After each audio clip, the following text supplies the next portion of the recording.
Can you all see the slides properly?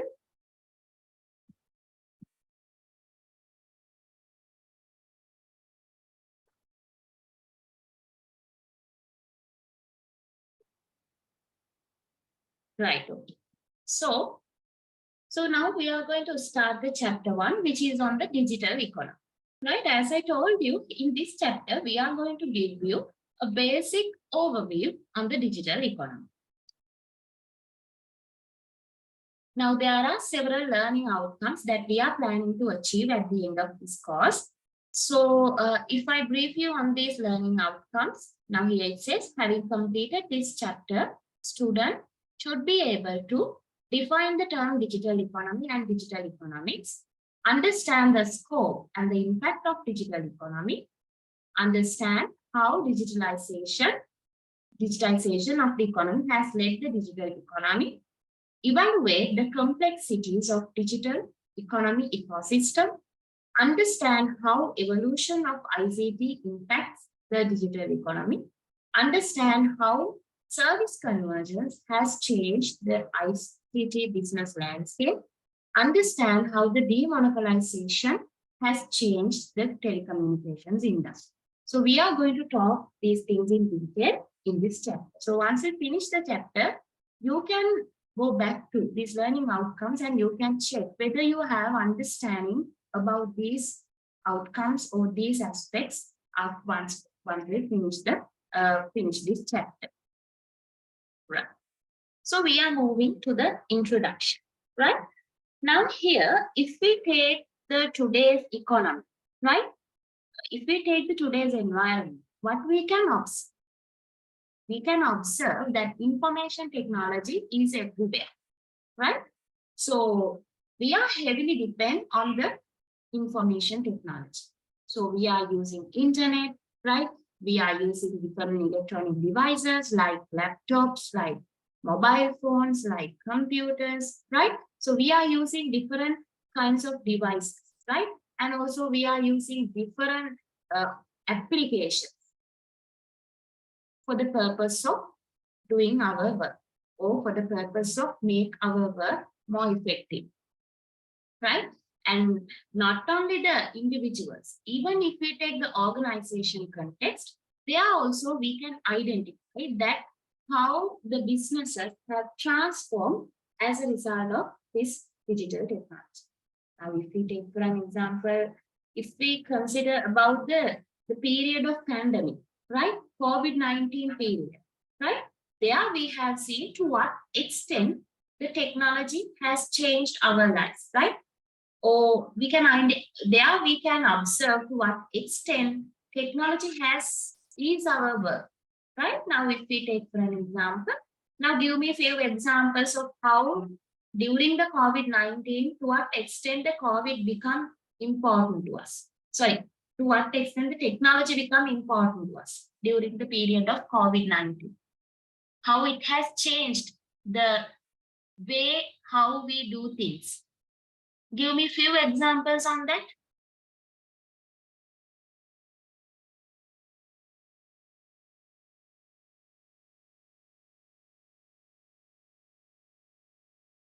Give me a few examples how things has changed as a result of this technology during the pandemic period.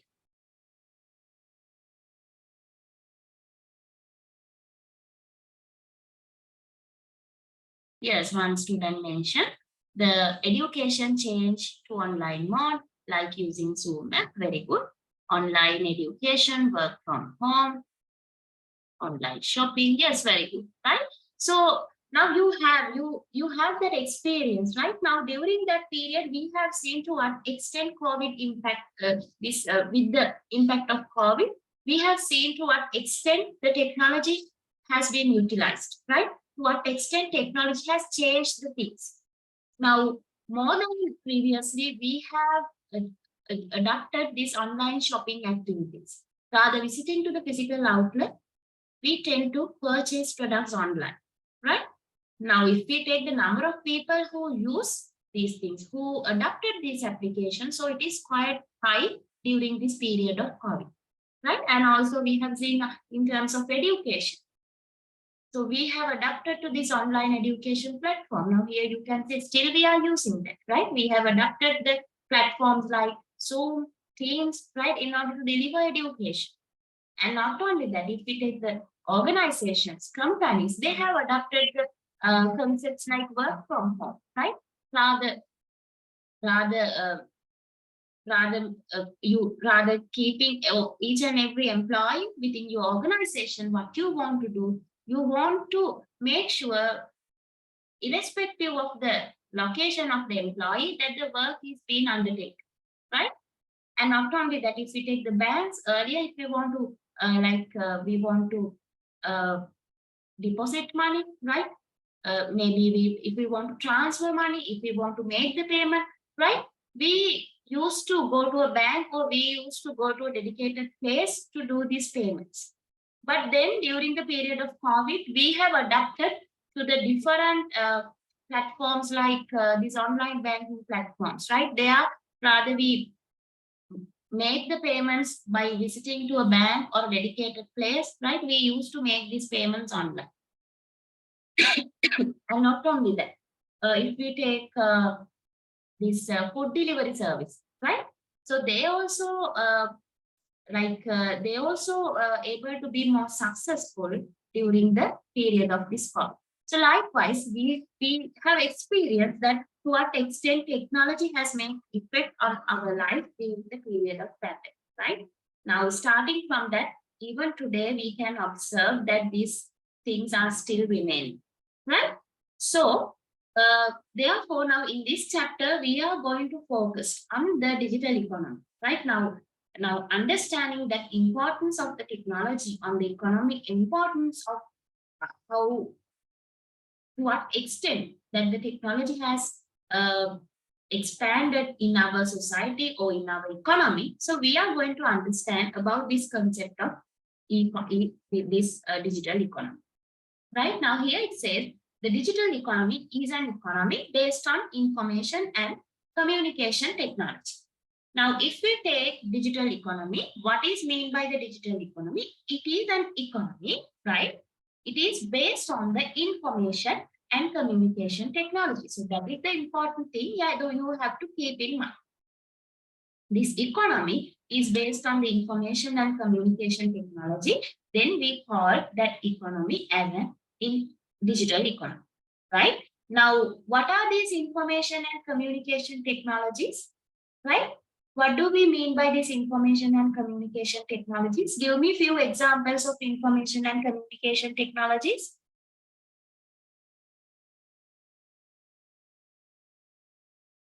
As per your understanding, what do you think? Give me few examples of this information and communication technology.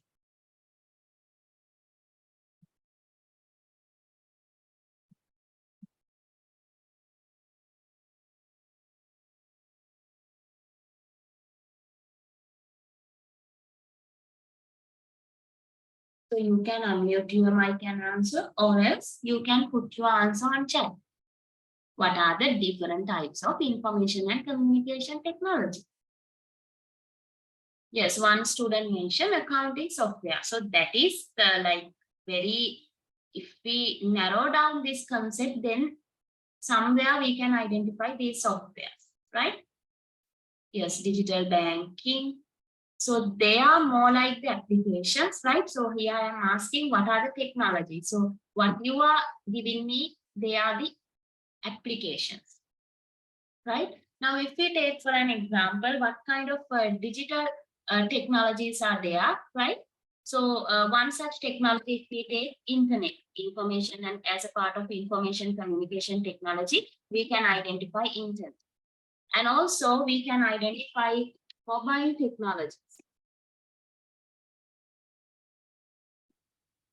and web-based technologies.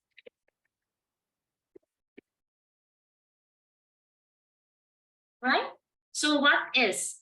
As you think, what else we can identify? Now, I have mentioned some of the technologies.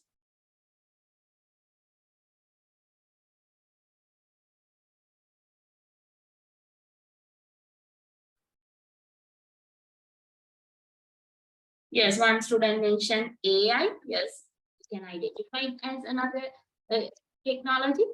And also if we take wireless technologies, wireless networks, let's say. And also we have cloud services, Internet of Things,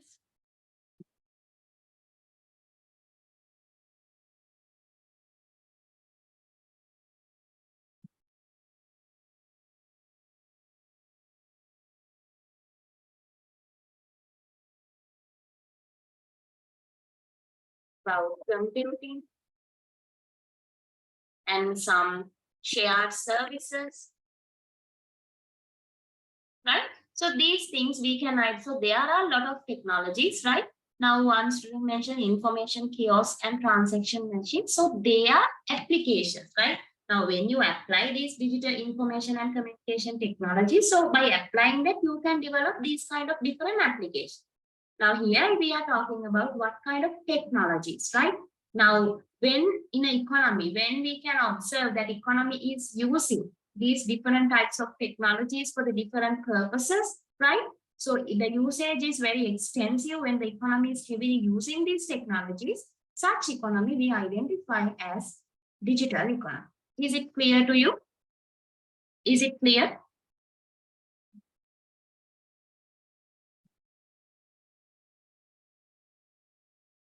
Right. So out of this, I know that internet, mobile technologies, web-based technology. So you are familiar with these things, wireless networks. The AI I'm not going to discuss here because we will talk it in a previous chapter, in a separate chapter. So as you think, what do we mean by the Internet of Things?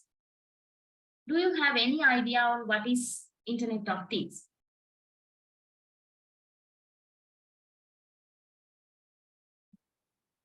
What do we mean by Internet of Things?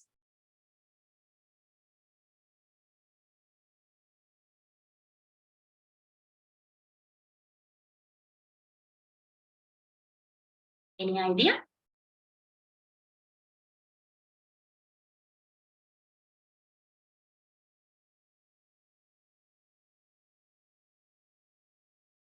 What do we mean by Internet of Things? So I have separate video to share with you. I will share it with you later. But for now, just if any one of you know, because this Internet of Thing, it is not that much new, right? So this concept has emerged a few years back. But so what is the understanding? What is your understanding of this Internet of Things? Right. Tell me, what do we mean by the cloud computing then? Right. If you don't know the Internet of Things, at least tell me what do we mean by the cloud computing?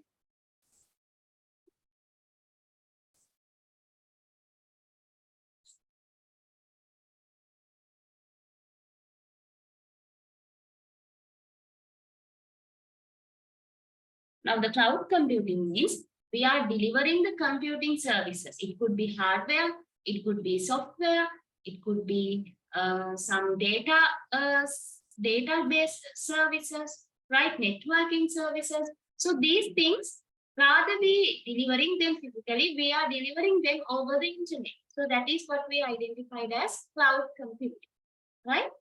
Now, what do we mean by the Internet of Things? So that is basically we are embedding some sensors or some technologies for our everyday objects or for our day-to-day objects. Then that we identified as Internet of Things. Under the concept of Internet of Things, that is what we identify, right? Our everyday objects, they are within our everyday objects, we have embedded some sensors or some uh, digital technologies. Now, if we take for an example, now we can identify today we have these wearable devices, right? So the wearable devices mean one of such Internet of Things. And if we take the concepts of smart homes, right? So that is again based on the Internet of Things concepts, right? So it could be your household items, starting from that household items, right? So for different types of objects, right? Starting from this household to the industrial objects, we are embedding these sensors and the different types of digital technology. So that we identify under the concept of this Internet of Things.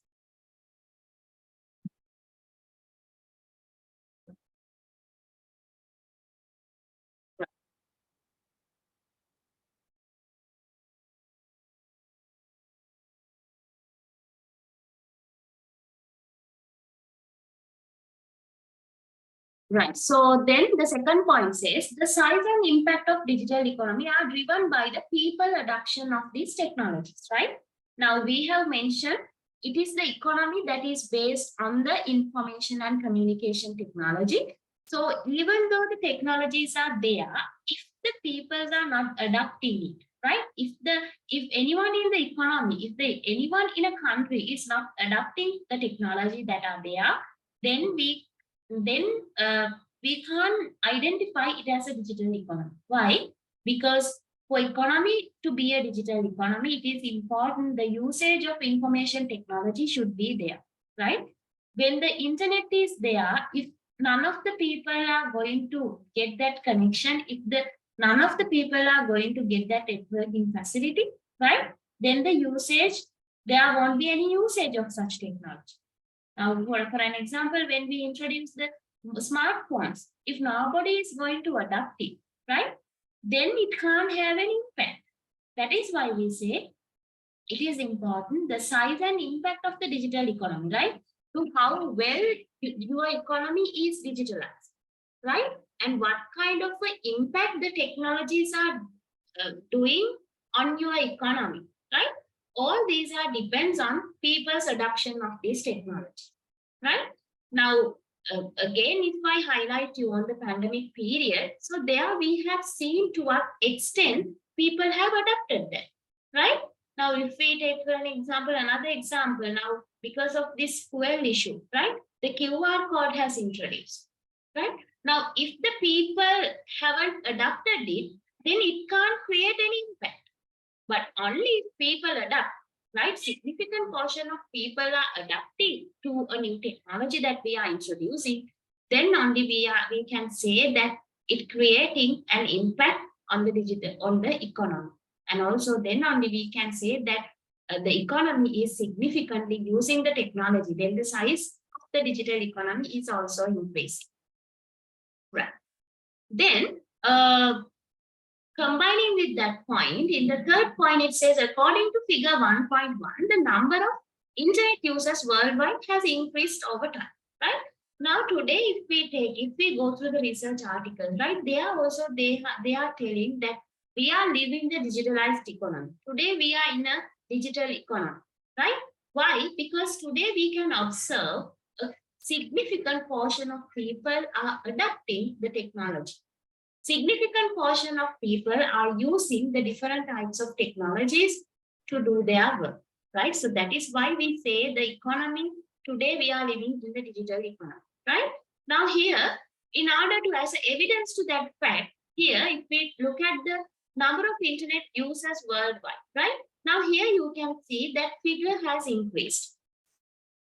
If we go to this figure, right? Now here you can see it has increased over time. Now, if I go to that website and show that to you.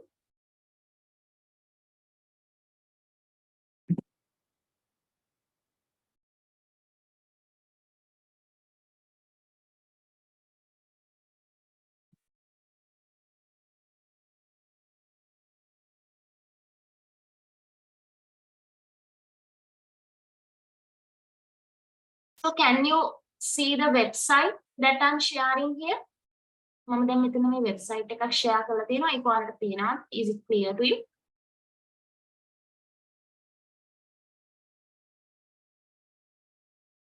Right.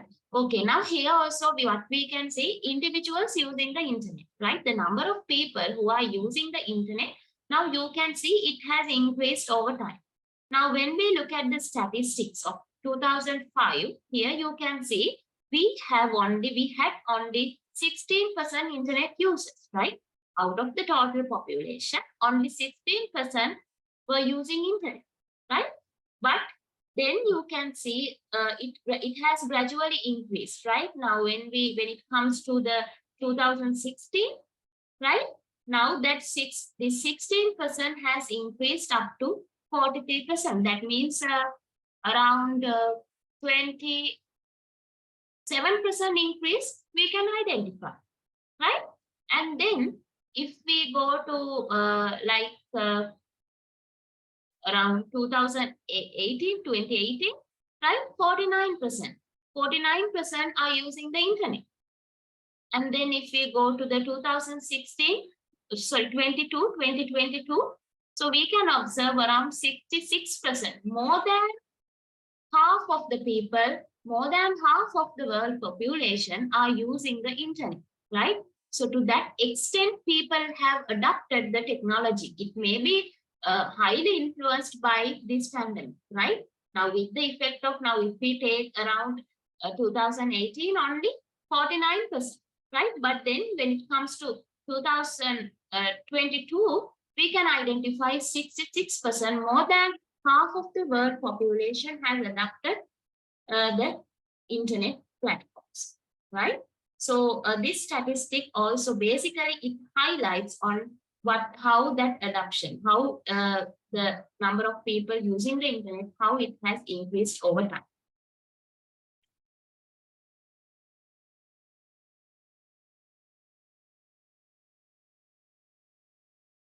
And also it says now here, if we go to the third point, you can see it says another important evolution in digital economy is the number of people using public, narrowband, and broadband mobile technologies, right? Now, in addition to that, we can also identify the number of people who are using these broadband technologies, right? Wireless broadband technologies. So it has also increased, right? That has also increased.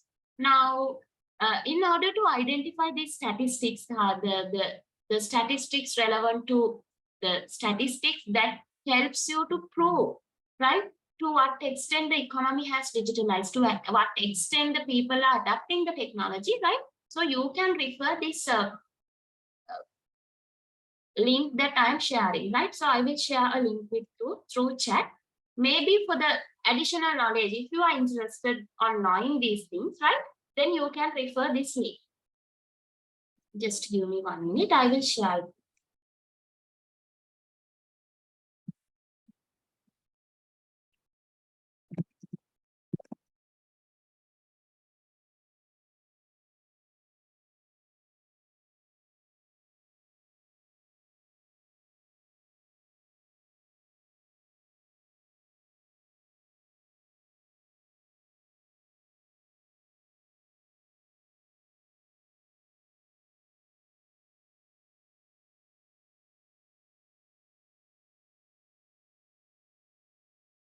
Right, so I will share the link with you. It is this data portal, right? So you can go to this link. So they have global overview reports on this technology usage, right? Internet adoption, mobile phone adoption, social media adoption. So these kind of statistics are there, right? So they have separate reports relevant to the global countries, as well as they have report covering the different countries, right? Even the statistics on Sri Lanka available. So they have this separate section to cover the Sri Lankan context as well, right? Now, if you go to that now, in there also they have mentioned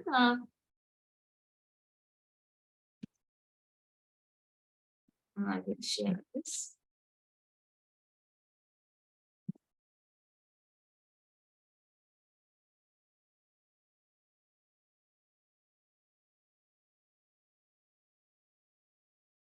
Now, if I go to this one, here also it indicates what is the internet users, how it has increased, right? Now they have given some statistics on out of the total population, how many internet users are there, how many mobile phone users are there, how many social media users are there, right? So these kind of information are there. So they have separate report indicating these things.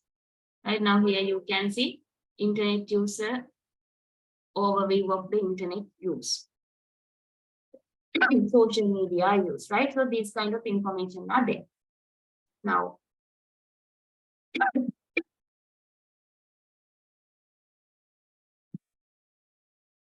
right? So similarly here it says another important evolution of the digital economy is number of people who are using this broadband technology. So that has also increased, right? The size of the digital economy is hard to estimate. So as you think, why it is difficult to estimate the size of the digital economy? Just give me one reason as you think why it is difficult to estimate.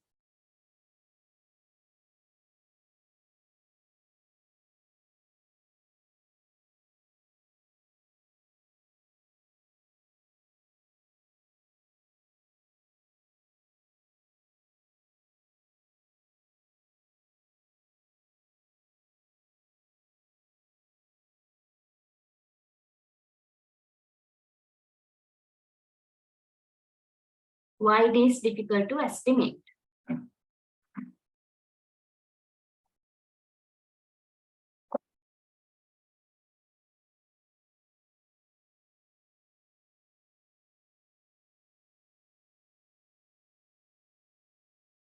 Now, one of the students asked me about this, what are these broadband and mobile technology? So they are basically include this 3G, 4G, 5G, right? So these kind of technologies.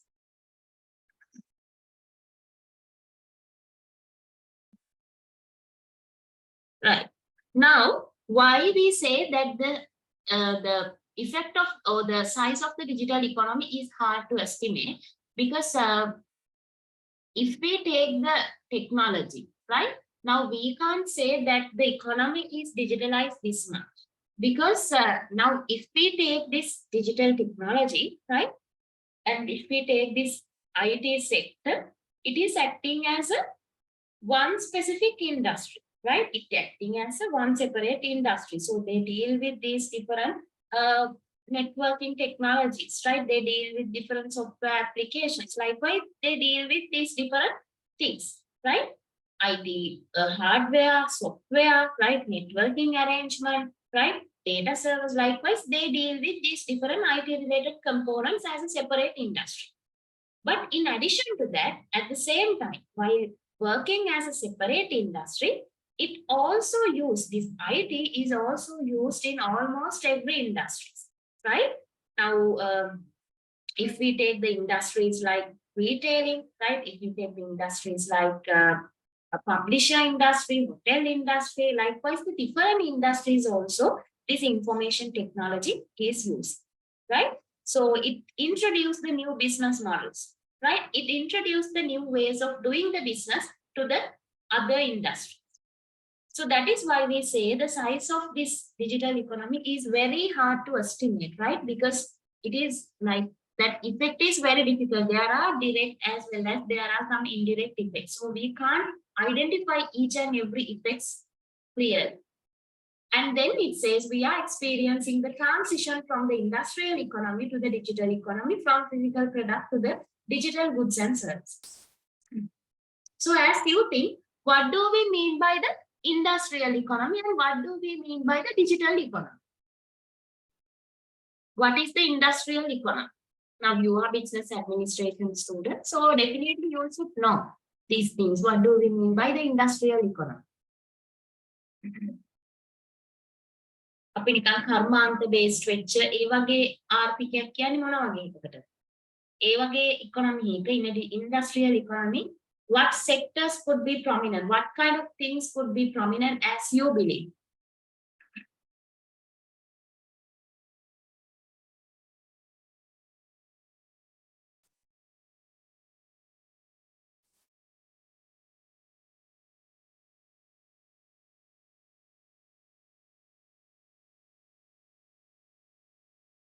Any answer?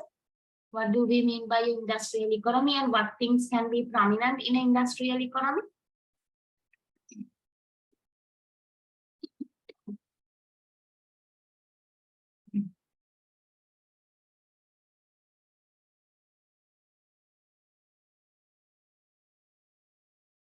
Right. So one student mentioned usage of machinery. Yes, somewhat correct answer. Any addition to that? Right, usage of materials. What kind of sectors become prominent? What kind of sectors can be prominent?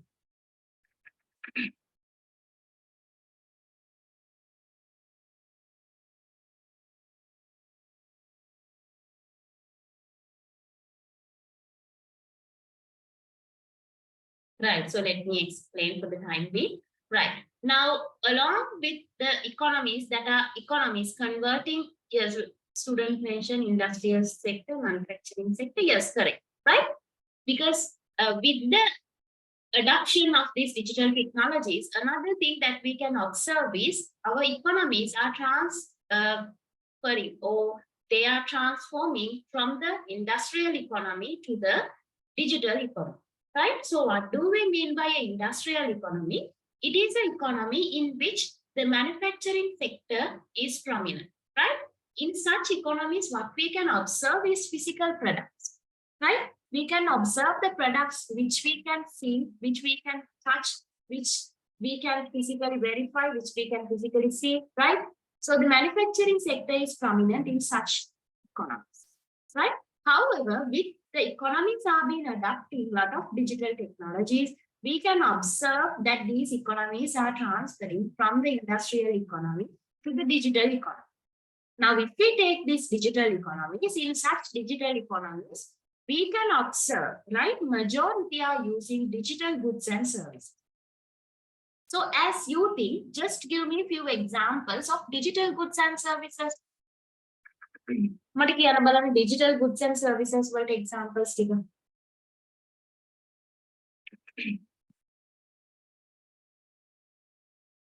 Quickly tell me, we don't have much time. Quickly tell me.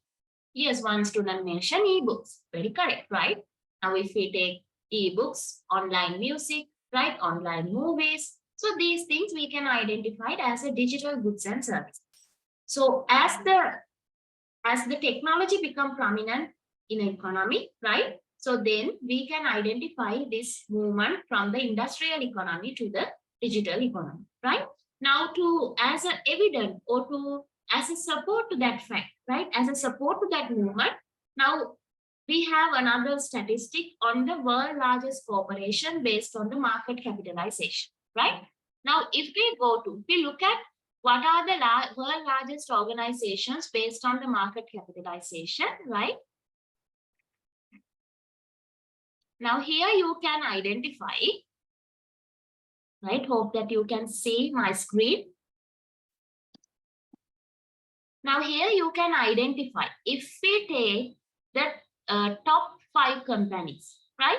Now here it says ranking of the companies from 1 to 100 and market capitalization, right?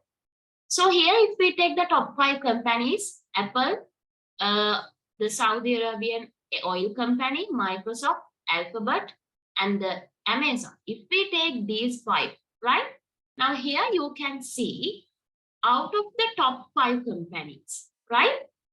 4 companies are technology-based organizations, right? Technology-based organizations who are providing the digital goods and services, right? Out of this top 5, almost 4 businesses are the organizations who are delivering the digital goods and services. Is that clear to you?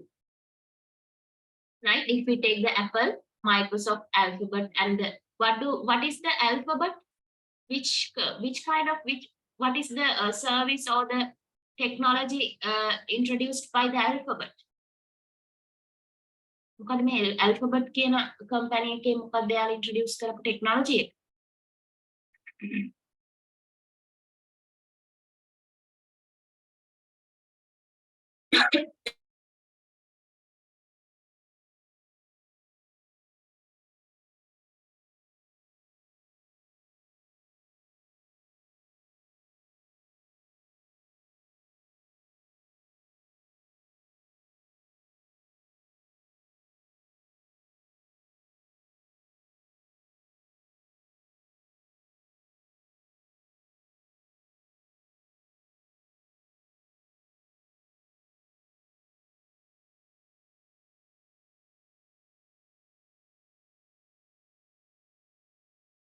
is Google, right? Now the Google is owned by this Alphabet company. So likewise, now here you can see the almost now the in terms of market capitalization, right? All the top four companies are the companies who are providing digital goods and services, right? So it says now how to what extent the economy has transferred from the physical or the industrial economy to the digital economy.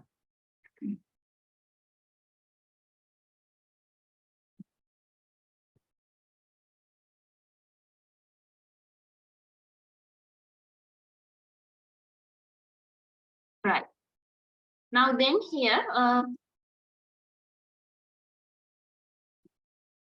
now then it says, several disruptive innovations have contributed to the scope and size of the digital economy, right? Now, in addition to that, the different types of disruptive innovations we also identified as affecting the scope of the digital economy, right?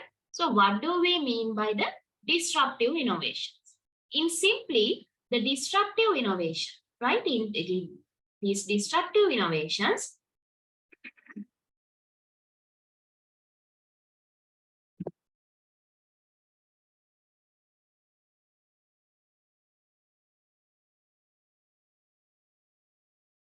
they are the innovations or the technologies.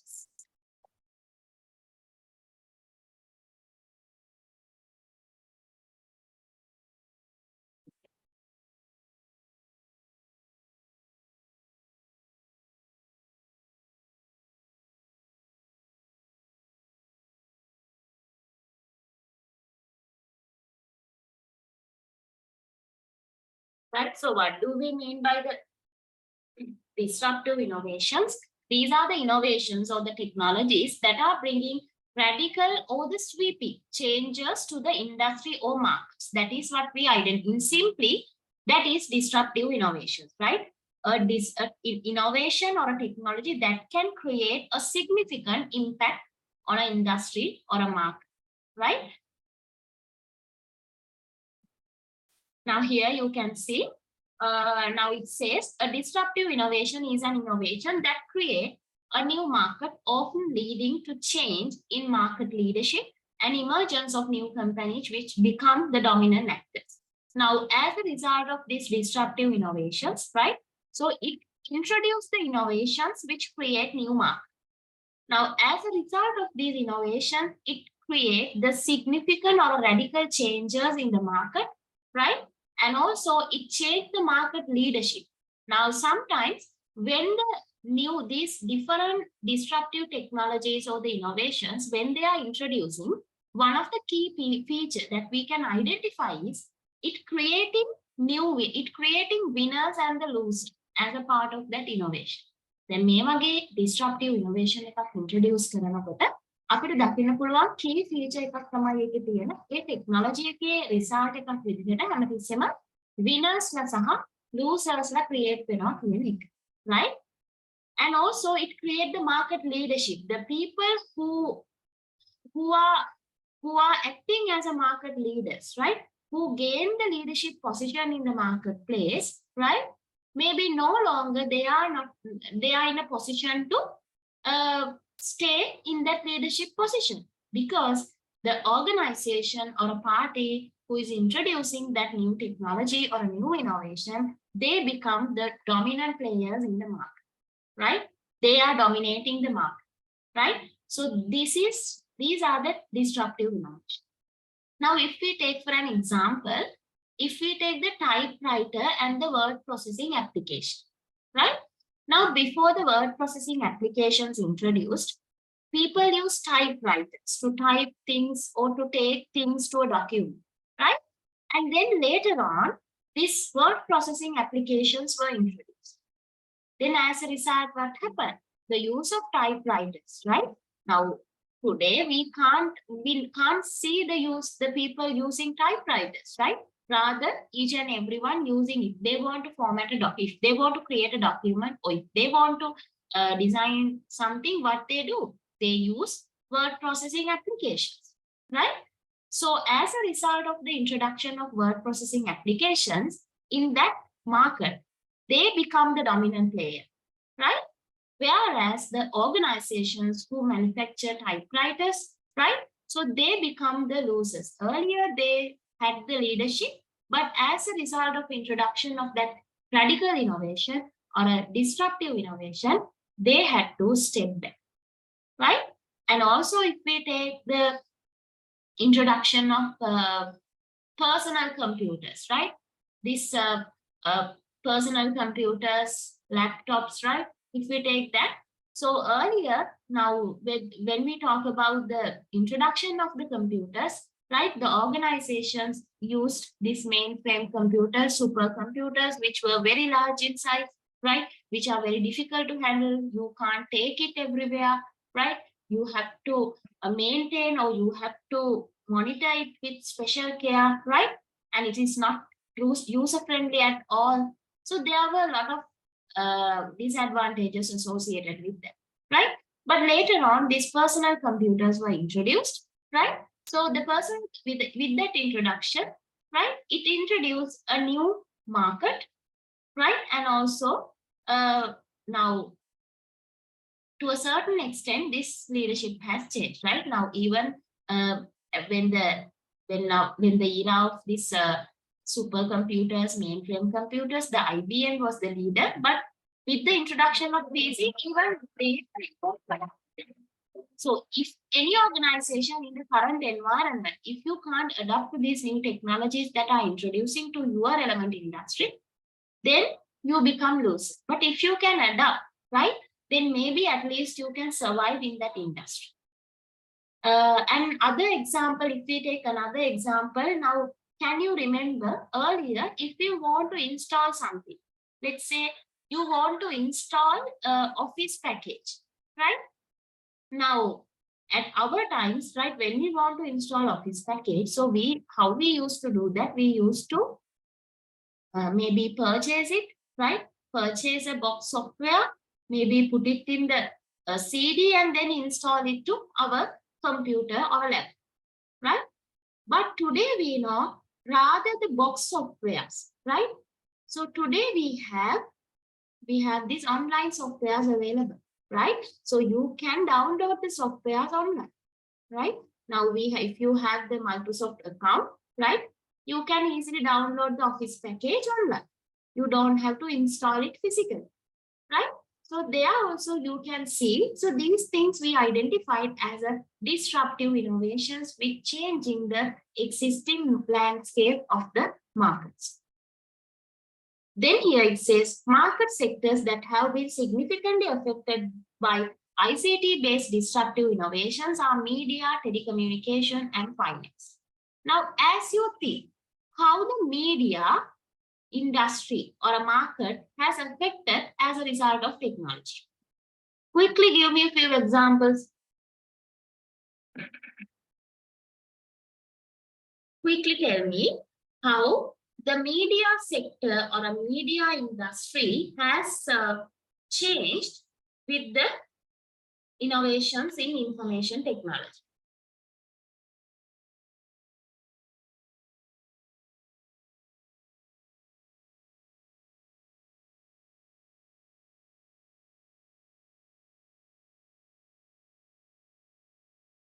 Yes, one student mentioned Netflix. Yes, it's correct. So what kind of things it has introduced? Now it is an example. Then what is the change that it done? What kind of a change uh, happened as with the introduction of Netflix?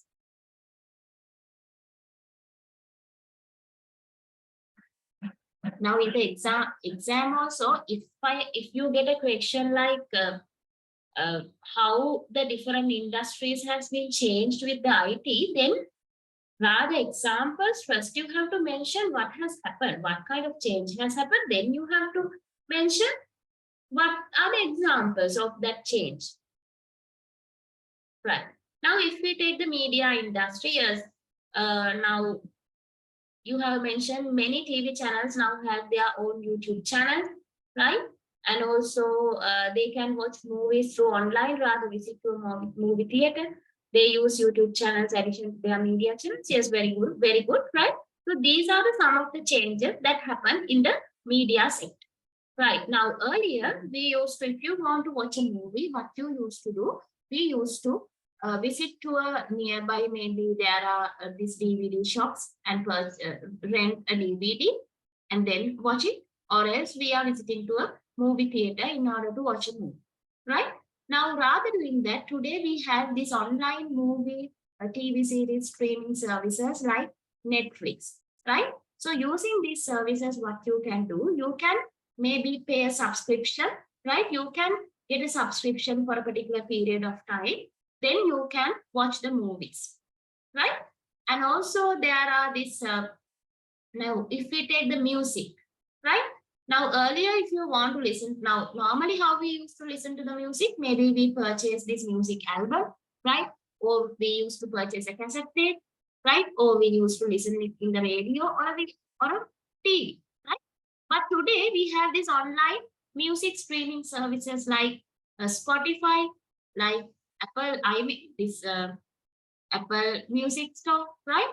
So, and also there are a lot of online music streaming services available from which you can download music or you can listen to the music online, right? So some to get some services you have to make the payment, but still freely available services are also there. And also, if we take books, if we take newspapers, if we take magazines, earlier we used to purchase the printed books, printed magazines. But today we have the online versions of all these things, right? We have the electronic versions of all these things. Now, if we take the books, right? Today we have the electronic books. Books are in the PDF format, right? Which you can easily download and you can keep it in your mobile phone or you can keep it in your laptop and you can read it. And also we know today we have the audio books, right? Now you don't have to read it. What you can do, you can listen to the book, right? Maybe a person, he's telling the story. So what you have to do is rather reading it, now you can listen to it, right? So that these are the some of the changes. And also if we take the news, right? Earlier, if you want to watch news, then you have to stay till the news is broadcast on your television or until in the radio, right? But now, rather watching news that is broadcasting on the television, what you can do is you can go to these online news sites, right? For the BBC, CNN, and also for the, if we take Sirius News Trust, right? If we take Daily Mirror, Daily News, so everyone, they publish news on their website, right? So you can easily, whenever you want, if you want to get a particular news, if you want to get more information on news, then you can visit to these websites and you can get that information, right? And then if we take the telecommunications industry or a sector, so it also changed significantly with the introduction of different technologies, right? Now, as we discussed in the earlier slide also, now we can observe now the the technologies like artificial intelligence are there, and also the technologies like this machine learning, right? And also the data mining technologies are there, and also the cloud computing, Internet of Things. So a lot of new technologies are there. So these technologies are creating a significant changes in the telecommunication industry. And then if we take the finance industry, as you think, what changes maybe there in the finance industry as a result of IT?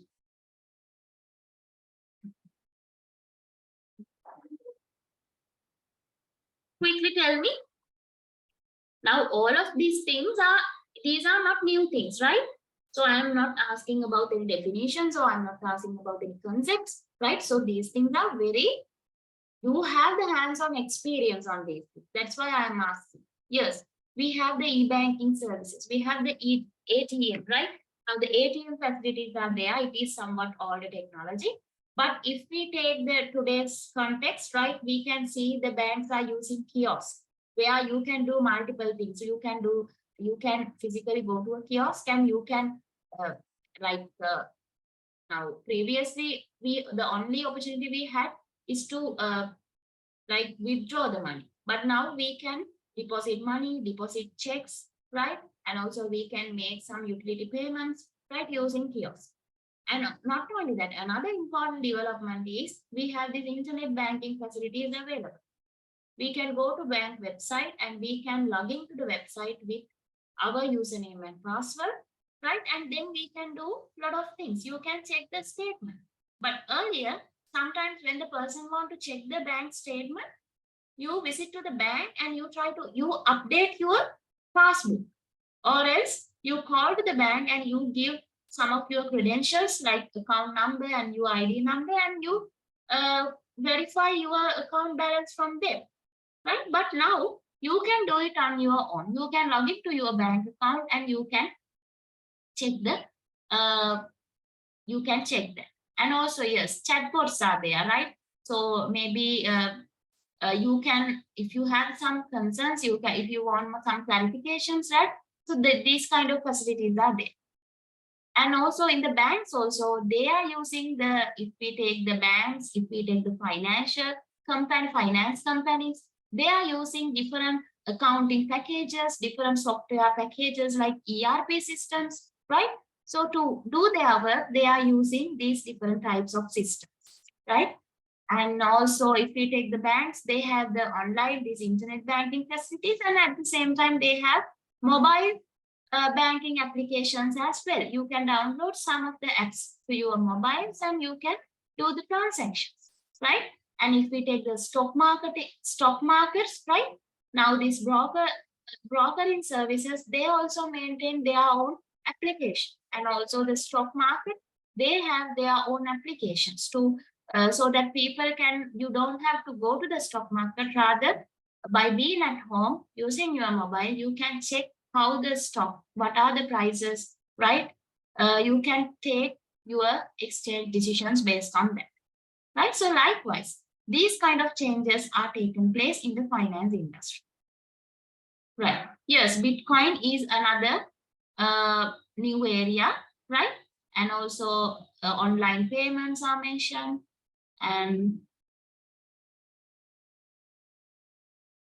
accounting software, right? We are using accounting softwares rather using manually. And yes, Bitcoin, right? It is a digital currency, right? So these kind of things, technological changes happen in these industries, right? Now here it has discussed about some of the industries, but there are a lot of industries that you can think of, and you can think of how the IT has changed these industries.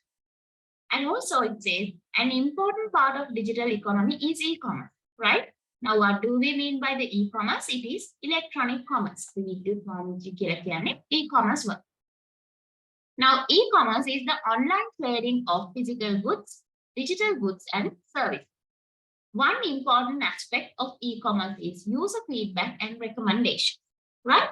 Now, what do we mean by the e-commerce? It is about buying and selling of products and services over the internet. That is what we mean by electronic commerce, right? However, that is the simple definition, but if we look at more deeper into this definition, it may include any transaction that the organization make with any party that it deals with, right? Therefore, the transactions that you do with suppliers become a part of electronic commerce. And the transaction that you do with the customers, definitely it become a part of electronic commerce, right? And not only that, even if we take, it is not just the financial transaction, even the non-financial transaction become the part of electronic commerce, right? Now, if we take for an example, now you go to a website, right? You go to online website to purchase some items, right? And then you want to know whether the products are available, right? So you, through the chat, you put the message to the seller asking whether these items are available, or you put a message asking, well, what is the price of this product, right? So making such inquiry and organizations responding to these inquiries, that again we identify as a part of electronic commerce, right? Therefore, this electronic commerce covers Now if we take the electronic commerce, right? Now,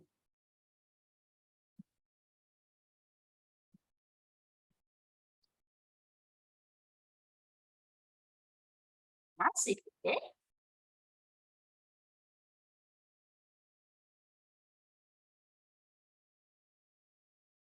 Right. So one aspect, it covers the parties like customers and the suppliers.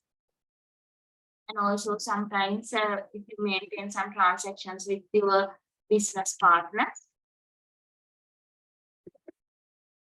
That's right. So these entities can include in the concept of e-commerce. And also in the concept of e-commerce, we cover the financial transactions, also the non-financial transactions.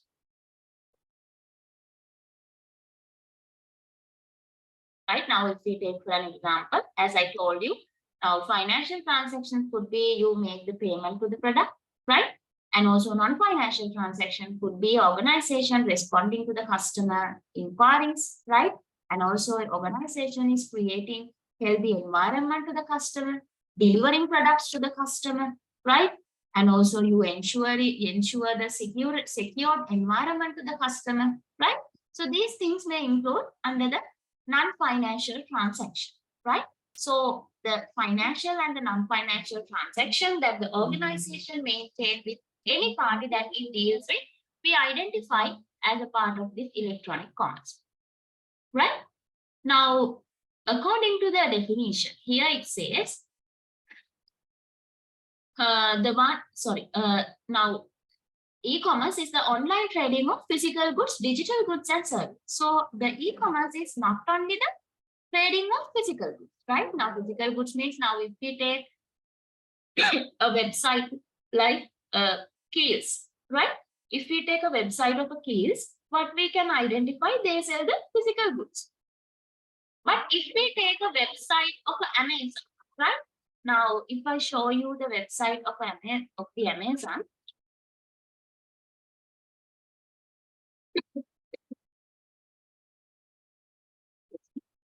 right? Now here you can see they sell the physical good, at the same time they sell the digital goods as well.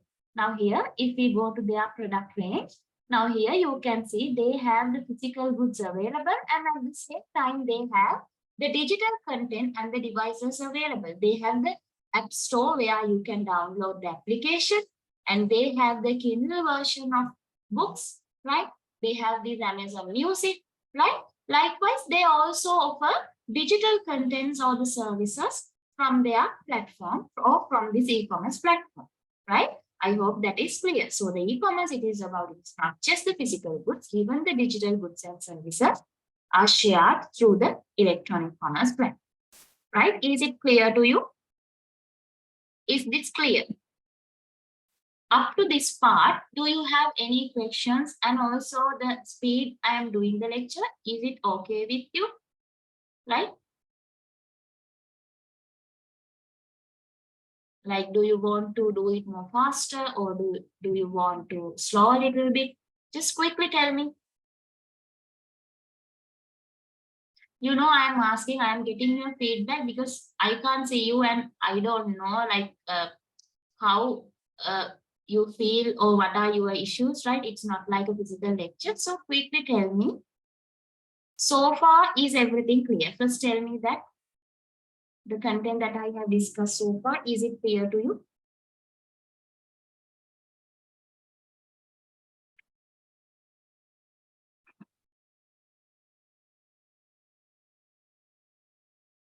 Right, then is this speed, is that okay with you? Right, okay. So then we are going to move to the digitization of economy. So before moving to that, now we have discussed about basically introductory part of the digital economy, and we have learned how the digital economy has changed our maybe the personal as well as the business landscape. right? So like just to give you some brief understanding on that, let me share a small video with you.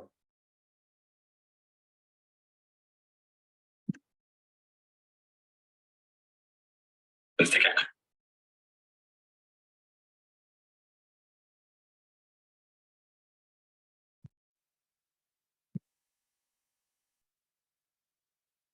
And then get done by 5 p.m. But this way, for decades, many of us have arrived at work at 9 a.m. and then get done by 5 p.m. But this way of working is changing dramatically. Last year, Wisconsin-based company 3 Square Market announced its plans to install rice-sized microchips in its employees. I'm on a mission to discover how the digital age is transforming the way we're working and how some companies are taking it to the extreme by microchipping their employees. In the old days, the coal mines broke the bodies of workers, but today the gig economy is breaking our minds. From the early factory jobs of the Industrial Revolution to the office-based jobs of today, workers have long been bound to an employer and a physical space, often for the entirety of their careers. But the nature of work is changing, and so is the workforce. Today's workers are more independent, entrepreneurial, tend to job hop, and want to work anywhere and anytime. Have you ever worked a 9-to-5 job? No, never. Our coworkers, they can come anywhere, anytime they want. We don't really care as long as they get the job done. So experts are saying that this change is due to 2 main trends: the digitalization of both work and workers. So what does the digitalization of work mean? To find out more, I met up with Jeremy West at the OECD Forum in Paris. He researches the economic and social effect of internet openness. The digital platform economy is something that makes it easier for users who want to interact with each other to do that. So what it means is that there are a lot of new ways of work that we haven't seen before, new forms of work. Being an Uber driver, for example, or being a freelancer who uses an online platform to find a gig, a task that needs doing.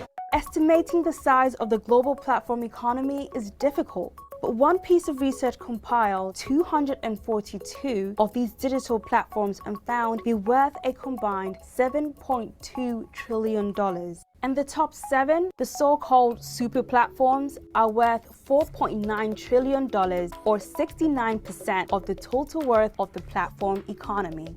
Because many jobs are migrating to these digital platforms, anyone with an internet connection and the right skill set can receive and take on job requests from around the globe. Those working here at the world's largest startup campus are just a typical example of how global this new world of work is. Many of the 1,000+ startups here in Paris are working with others across the world. In 2017, 24% of online freelance workers hailed from India.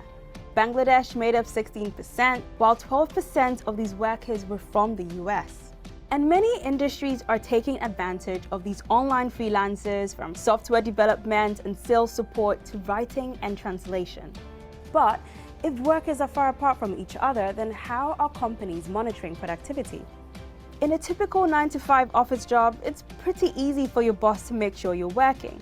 But if you're working remotely, companies have to either trust that you're doing the task they're paying you for, or monitor you in a different way. That brings me to the second major change happening in the world of work, the digitalization of workers. So this means that they are being monitored digitally in order for companies to track their moods, their output, and their movement. Take Uber, for example.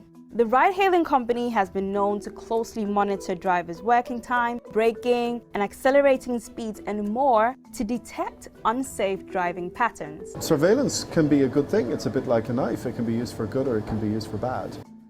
This is James Farah. He's a former Uber driver who fought to access what data the company had on him. This is the GPS trace for every job that I've ever done. James was able to access this data because of the European Union's General Data Protection Regulation, or GDPR, a landmark piece of legislation passed back in 2018 to help consumers take control of their data. That same year, James founded a non-profit organization called Worker Info Exchange to help other workers on digital platforms access the data collected about them. What I've been doing through Worker Info Exchange is helping drivers access that data and then to be able to turn the tables and say, okay, now we understand how some people are getting work and how others are not, how some people are being paid properly and other people are not being paid properly. In a statement emailed to CNBC, Uber said that while its privacy team tries to provide data when requested, it is unable to do so under certain circumstances subject to GDPR. Tracking contractors through their smartphones could just be the beginning.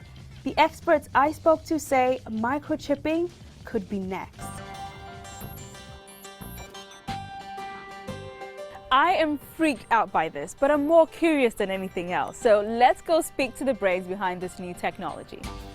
Hiya. Hey, Nice to meet you. Come on in. Thank you. Biotech is a UK-based tech company that develops microchips as small as a pill, which can easily be inserted into our bodies to store data.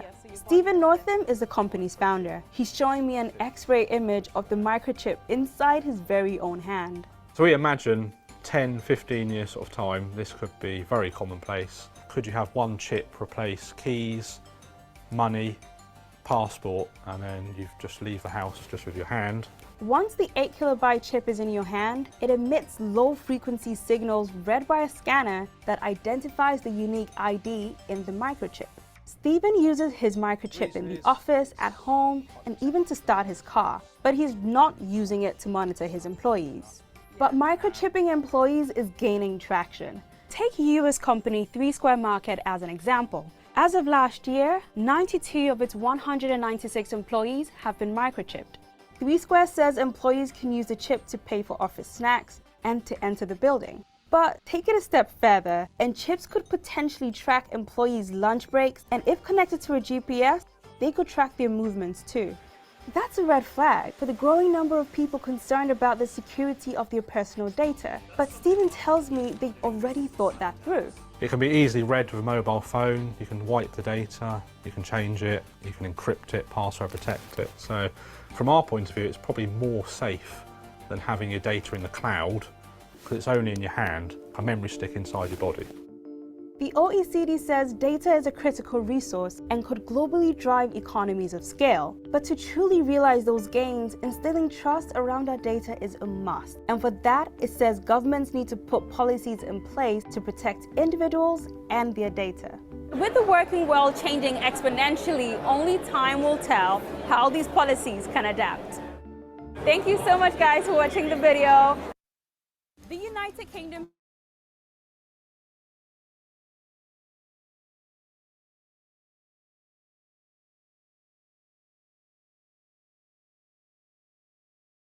So that is, I just share it for you to get extra knowledge on how the things are changing, right? How it basically about how the work has changed. Now you have seen what things can be there in the future, right? Now we have seen the microchipping of the employees, right?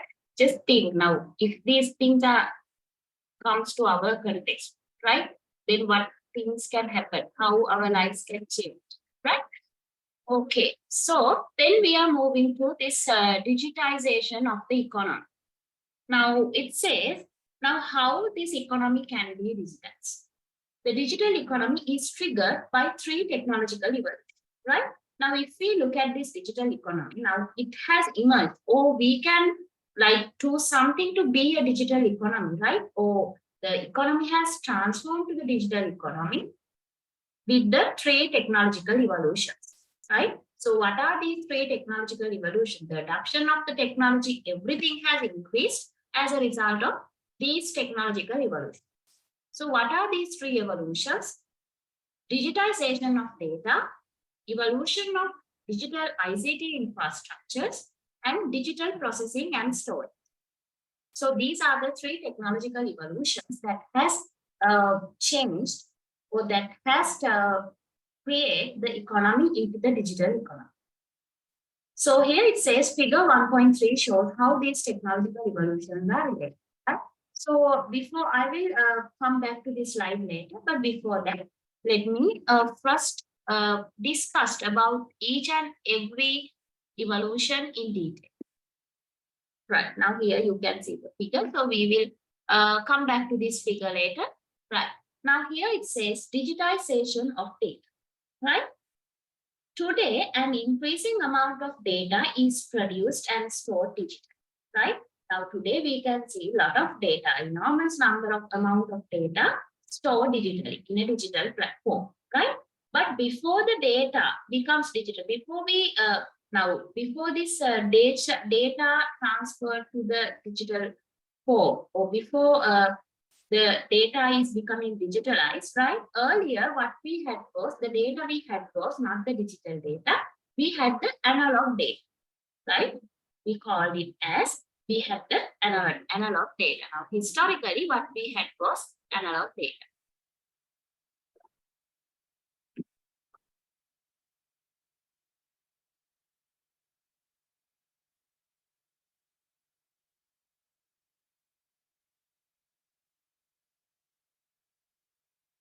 Right?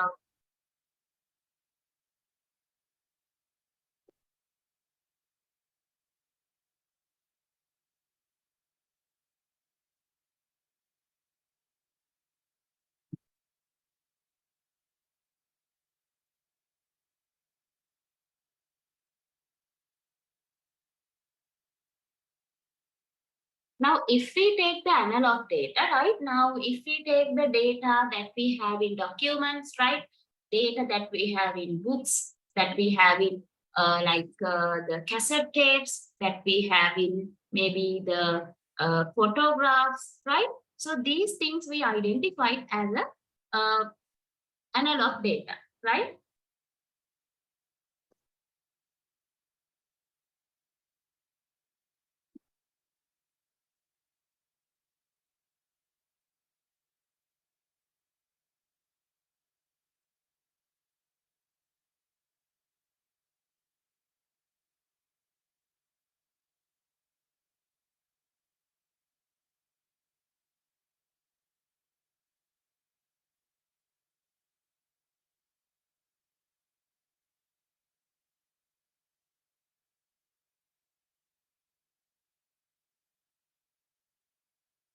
We identify them as analog data, right? Then if we take the digital data, these digital data, it includes the music that we download to our computer, music, movies, right? These things that we download to our computer, and also the software applications that are available in our mobile phones, right? And also if we take the messages, emails, right? Email content, right? Messaging content, right? And also the Facebook post. So these things we can identify as digital data.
Right? So these kind of things we can identify as some of the digital data, right? So this is analog and this is digital. Now earlier we had a lot of the data in the analog form, right? But today the data we have more in the digital data as a form of a digital data.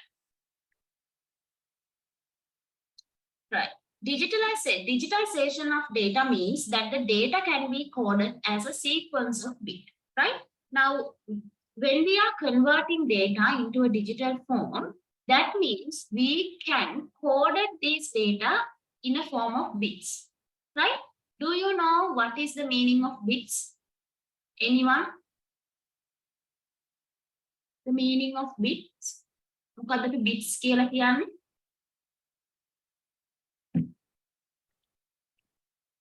What do we mean by a bit? මොකද bit එකක් කියන්නේ අපි?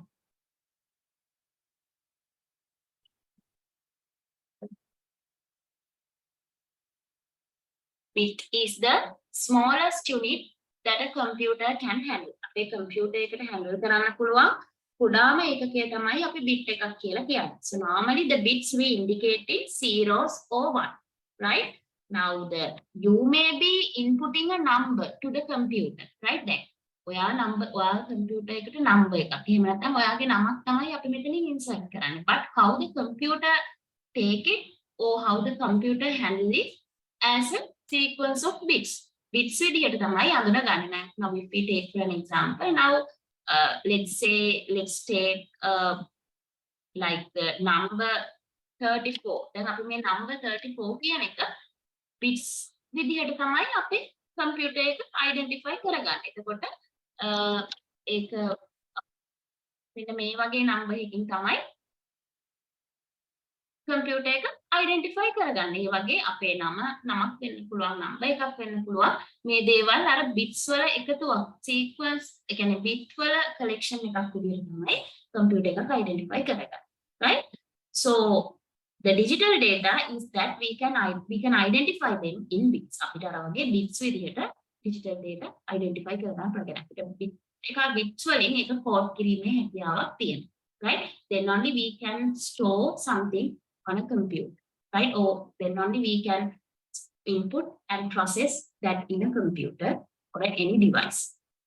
The share of data that has been produced and stored digitally has changed significantly during the last 50 years, right? Now, if we talk about this share of data, right?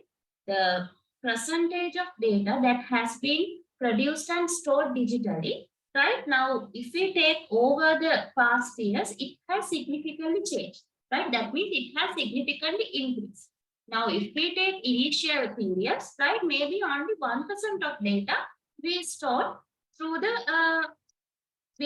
in a digital format, right? But later on, as the different kinds of technological evolutions taken place, as the new innovations introduced, right? So we were able to process and store more data, right? Now, by this time, it may be, the percentage may be around 90, maybe 90 plus something, right?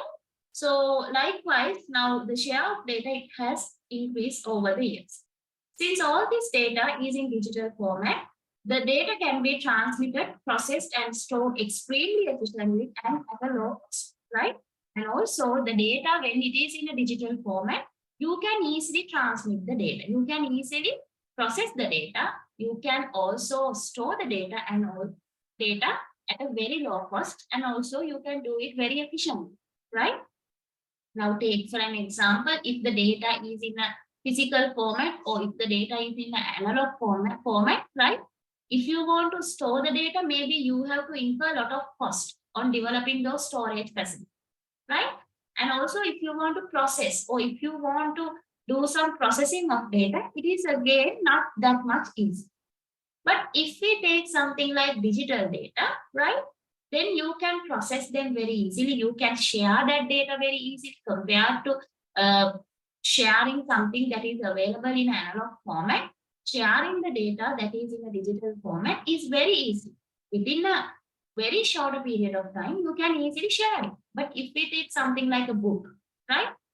So a physical book, if we take, it is not that much easy for you to share. Let's say you have one book and you want to share it with 1,000 people. You can't do it at a particular, you can do it at a particular time, right? You can't do it, right? But if we take something like a digital data, a book that is there in a digital format, then at a given time, you can share it with the millions of people. If you have a one copy, you can share it with the millions of people, right? And also you can do it at a low cost if you have the internet connection. That is the only requirement. You need to have a device, you need to have a connection, you don't have to incur cost.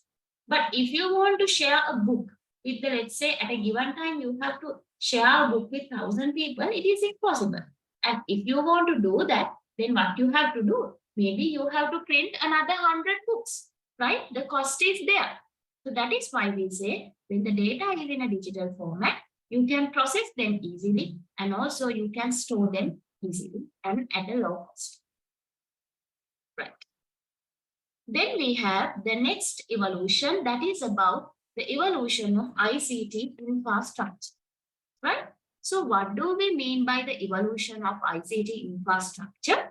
So that is basically if we take the ICT infrastructure, so these are the foundation for any digital for the digital economy. This acts as a foundation, this ICT infrastructure, right?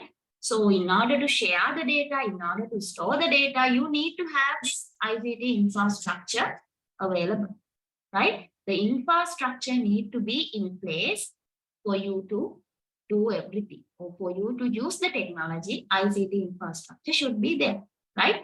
So here it says the digital infrastructure encompasses wireless networks, mobile networks, satellite networks, fiber to the home networks, asymmetric digital subscriber lines, on copper telephone lines, optical networks, submarine optical cables, and Internet of Things, right? So these are the different types of ICT infrastructure. So I'm not going to talk about each and every infrastructure in detail, right? But as I told you earlier, the one new concept is the Internet of Things, right? So here I will be sharing a small video with you on Internet of Things.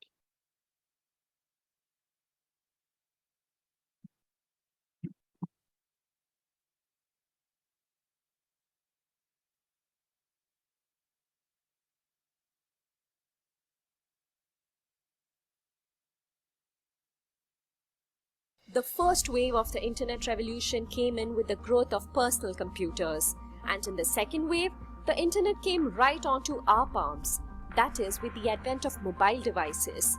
And here we are living the third wave, where all electronic devices are almost already connected to the internet, or will be in the near future.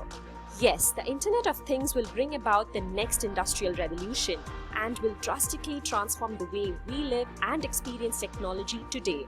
Quite possibly, the Internet of Things will be as disruptive as the Internet itself, particularly when combined with big data and predictive analytics.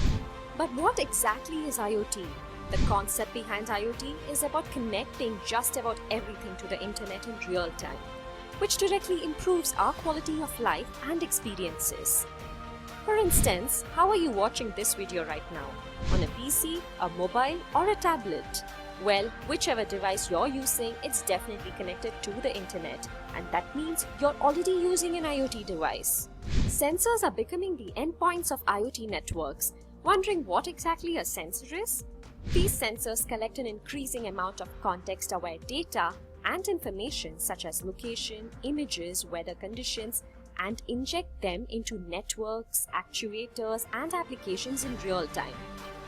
Big data, analytics, and predictions have become apparent synonymous, helping perform and execute tasks seamlessly with minimal to zero errors. Are you ready to admit a major breakthrough? Life in the present is great, but the future looks like it could be way more exciting. How, you may ask? Since there are billions of physical devices around the world that are now connected to the internet, collecting and sharing data in real time, terabytes of data are going to become petabytes, which represents 1,000 terabytes each. There is going to be a shift from wideband networks to narrowband networks for better range. And you'll also soon witness the communication system transcend from 4G to 5G wireless communications. IoT will definitely be the paradigm shift of effective multitasking with massive applications. Now, let's have a look at the future with IoT environment. Imagine you're driving your smart car to work and you're quite late. Don't you worry, because your car can now provide the shortest route with less congestion. Not only that, the integrated sensors in the car alerts you about mechanical assistance. you also have the access to automatic temperature control. And not to forget, in case you're tired or weary, the car becomes self-driven since it comes with an accident prevention system. As you're driving, you see the smart farms through your window. Farmers are happier thanks to IoT, which helped them with better yield and provided more efficiency than ever. You might wonder how. With the help of systems like autonomous self-driving tractors, adaptive irrigation systems, soil health monitoring, and animal welfare monitoring systems, this is possible. You also see smart factories which use IIoT, that is, Industrial Internet of Things. With the help of analytics and automation systems, IIoT helps in tracking goods in real time, inventory management, automated delivery system, and much more. Now you're returning home from office, your car can park itself automatically. Your fingerprint, voice, or even your smartphone is enough to control all home appliances, from lights to television and your door to water taps too. Are you excited to experience this smart future which is not far away? Of course you should be.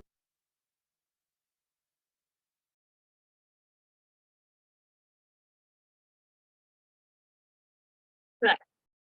So I hope that is clear to you. So now that video basically shows you that to what extent or what kind of possibilities are there that associated with this Internet of Things, right? As I told you, it is about we are embedding the sensors and the digital technologies to our everyday objects, from your household devices or from your household objects to all other industrial objects, right? So you can embed the technology. So that is about Internet of Things, right? Now here it says this infrastructure has enabled worldwide communication of digital data with high capacity, low latency, and high reliability, right? Now it is important to have this ICT infrastructure because using the ICT infrastructure, we can communicate, we can network with others, we can share our data with others as a result of this ICT infrastructure, right? So it says that using this infrastructure, we can do the communication of digital data with high capacity, right? So within a given or a particular period of time, what we can identify that we can transfer a lot of data, right? Now, if we take the data that for an example, if we take the data that is posted on the Facebook, right? On a given period of time, a large amount of data is posted on the Facebook. And also a large amount of photos are uploaded to the Facebook. And also if we take the YouTube, right, on a given period of time, a large amount of, right, even maybe we can't exactly say a number, right, large amount of videos. So they are uploading and also they are streaming on the online platform, right? So likewise, the digital data. So using this infrastructure, you can share a large amount of digital data. And also it says low latency. So as you think, what do we mean by the low latency? මොකද අපි low latency එකක් කියලා කියන්නේ? What is low latency?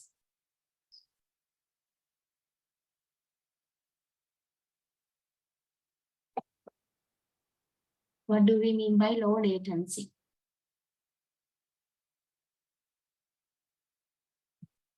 Right. So when the infrastructure is there, when the digital infrastructure or ICT infrastructure is there, we can share the data with minimum delays, right?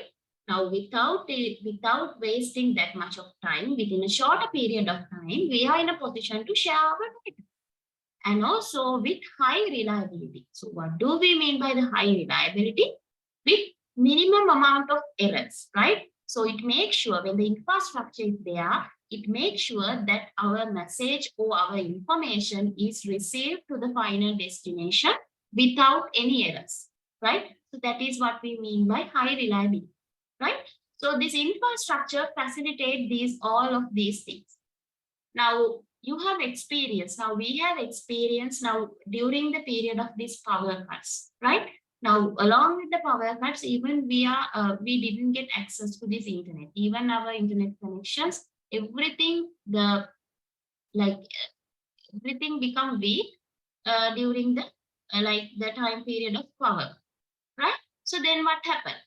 Now, because of these reasons, we can't share. Sometimes we can't, even though, let's say you want to send a message to a friend via WhatsApp, right? Because the internet connection is not that much strong, right? Since your broadband connection is not that much strong, you can't send a message.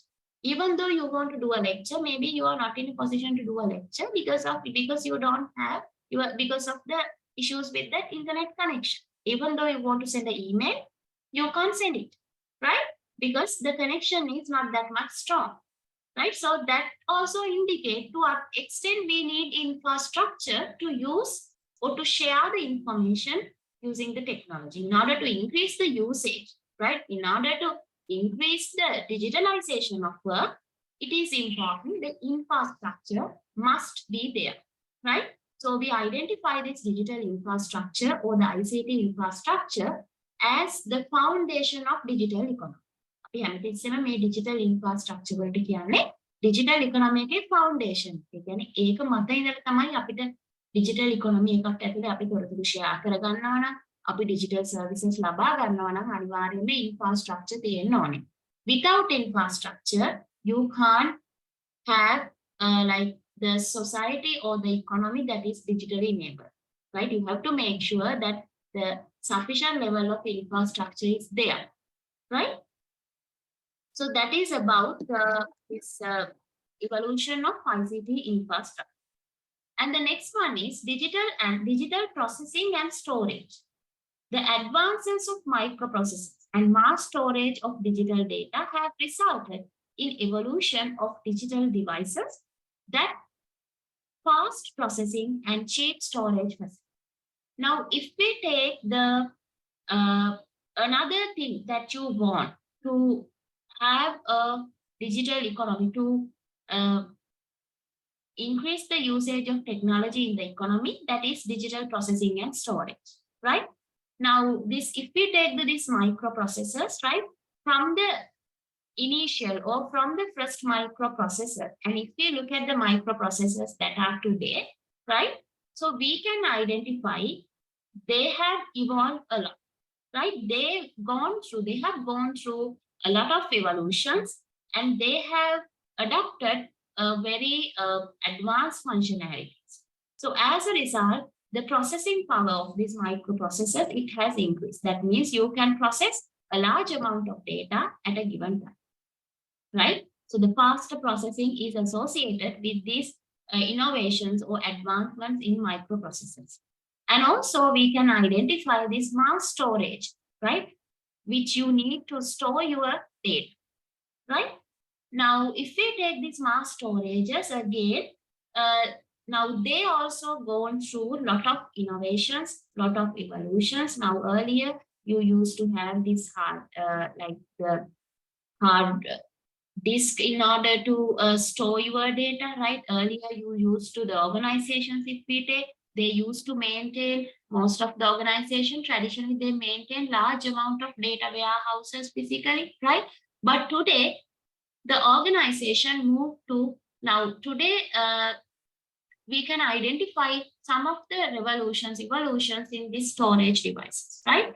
Now today we are using very small devices to store our data, right? And also if we take in terms of organizational commercial context, the organizations, they are using the cloud storages, right? Rather maintaining physical data storages, what they do is they use cloud storages where you can subscribe to the storage from the storage provider, right?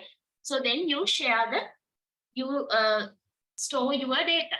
So another benefit of the storage devices is, now if we compare the cost of storage devices, if we compare the cost of the devices that were there 10 years back, and if we compare the cost of these storage devices that are now, right?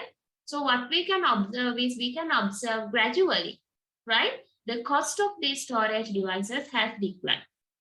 So I have a small web content to share with you just to show how it has happened.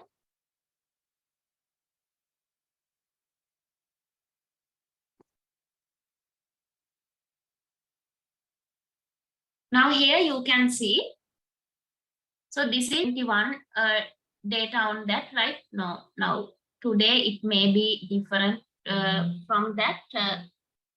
Now here you can see. So this is about data storage outlook report insight, storage technologies.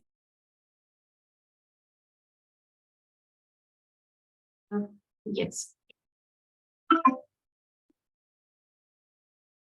Let me share the screen again.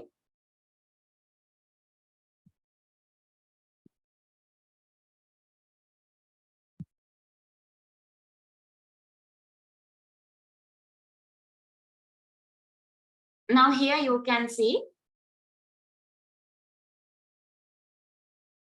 This is about the data storage outlook report, and it shows storage technologies and the advancement. Now here you can see different types of storage technologies, right? And now here it says cost, how the cost has. Now this shows how the cost has decreased over time, right? Now this cost indicate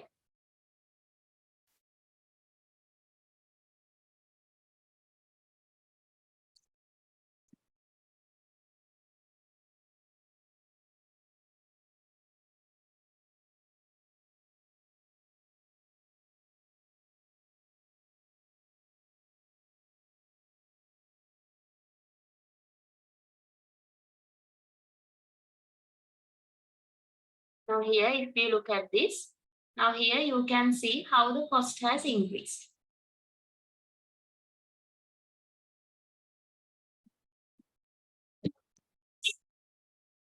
Here you can see how the cost has decreased over time.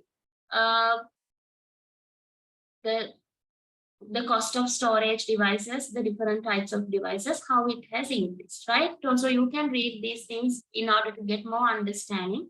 And also, if you check what kind of storage devices were there previously, and also if you check what are the devices that are there now.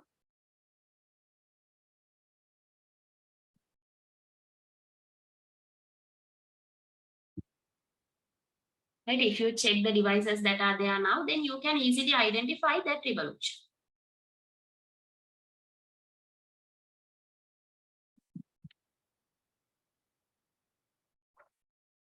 Right, okay.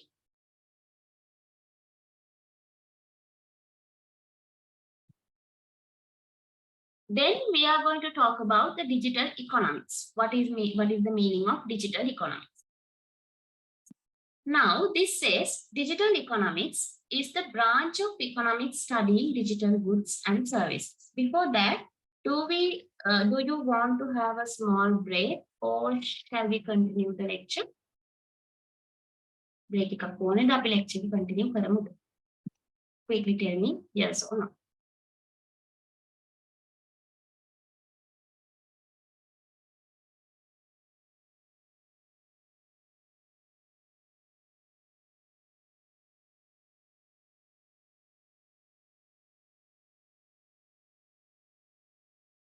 Do you want a break or no?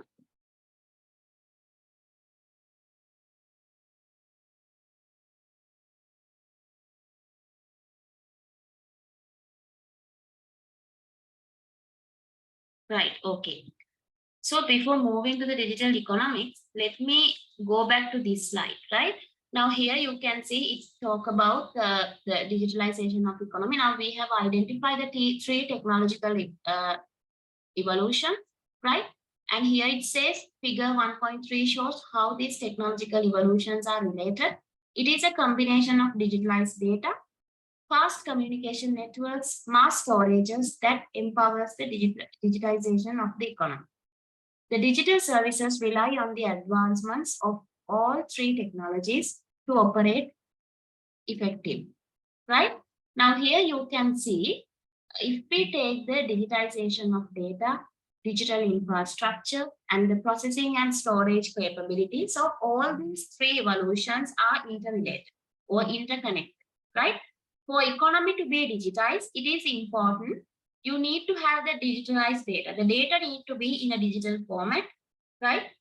And also there should be processing capabilities. There need to be technologies that facilitate processing. There need to have the storage capabilities to store the data, to share and process the data. You need to have these processing and storage capabilities should be there.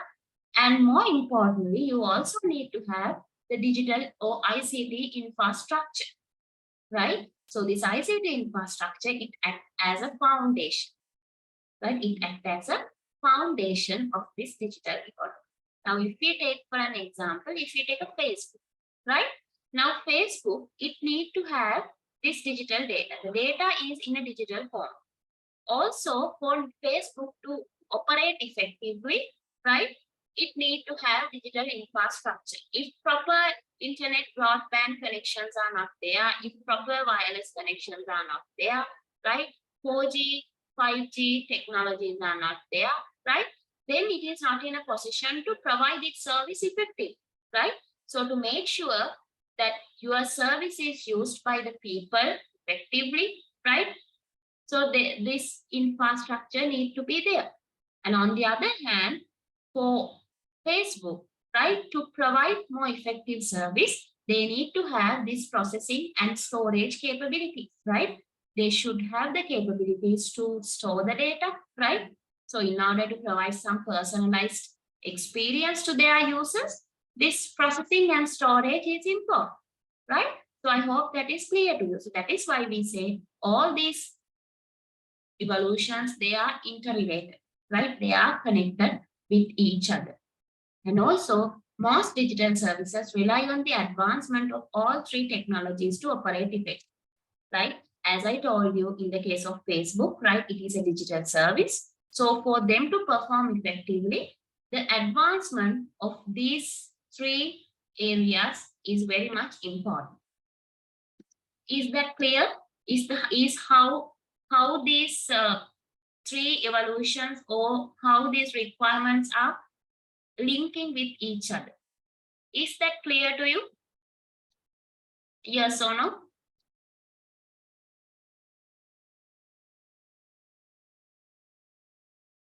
Right. So then we are moving to talk about digital economics. So what do we mean by the digital economics? Right here it says, is a branch of economics studying digital goods and services. So if we take the concept of digital economics, what this says, it is a branch of economics.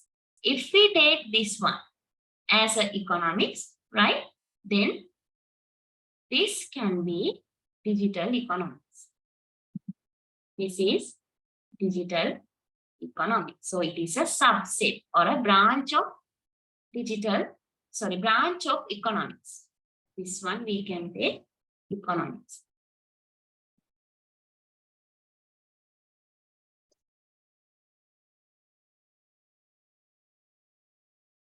This we can identify as a economics, right? So this digital economy is a subset of economics.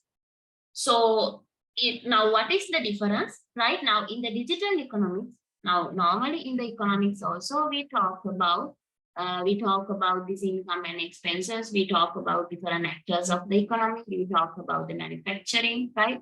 So we talk about this. So the importance of the digital economy is in the digital economy, within the concept of digital economics, we talk about the behaviors of these digital goods and services, right? So that is the difference. We talk about the digital, now here it says, we are studying about the digital goods and services, right?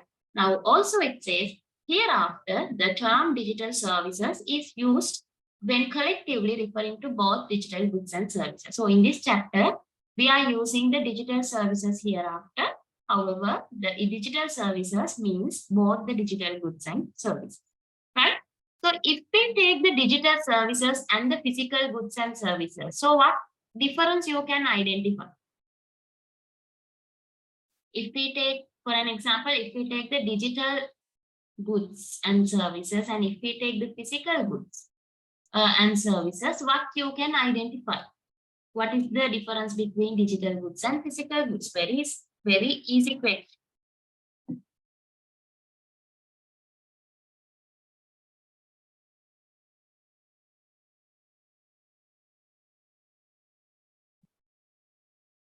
Yes, tangibility, right? Now, if we take the digital goods and physical goods, or digital services and physical services, right, what we can identify?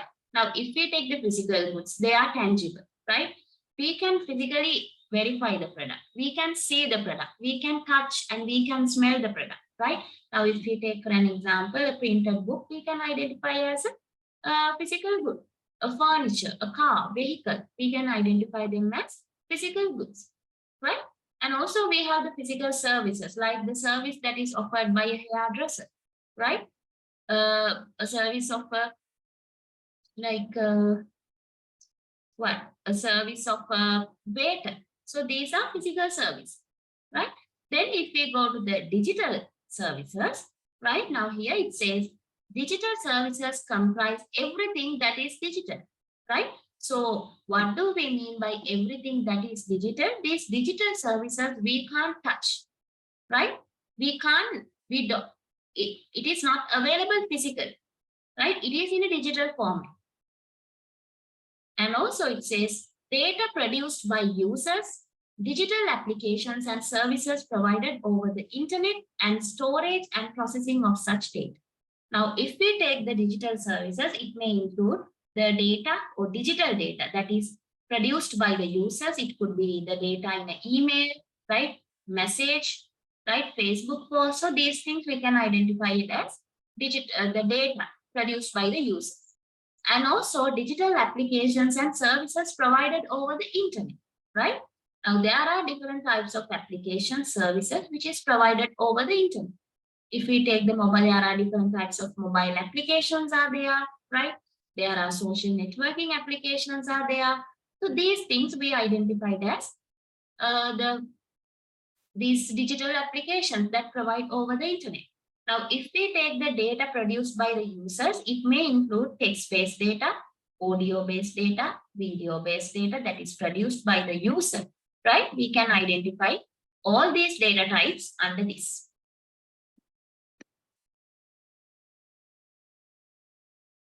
Now, under this, we can identify all these data. And then if we take the digital application, as I told you, those mobile phone applications, right? Like the different types of mobile phone applications we have. So these things we can identify under this digital application. And also there are storage and processing of the such data. We can also identify as a digital service. So here it gives some examples of digital services.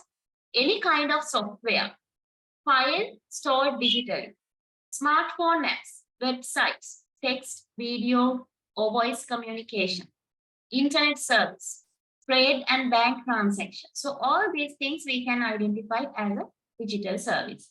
And also if we take some real world example, if we take Netflix, if we take eBay, if we take Microsoft, different services offered by the Microsoft, right? If we take the Google applications, the different apps offered by the Google, right?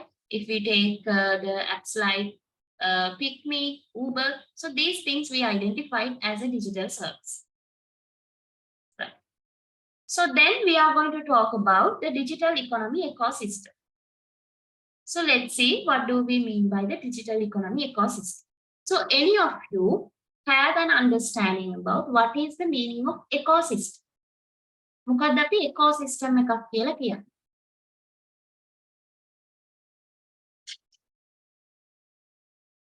What is the meaning of ecosystem? මොකක්ද ecosystem එකක් කියලා කියන්නේ?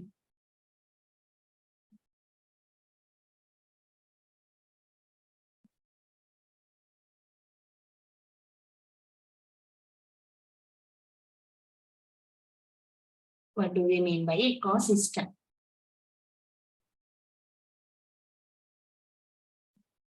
Any idea? The meaning of ecosystem?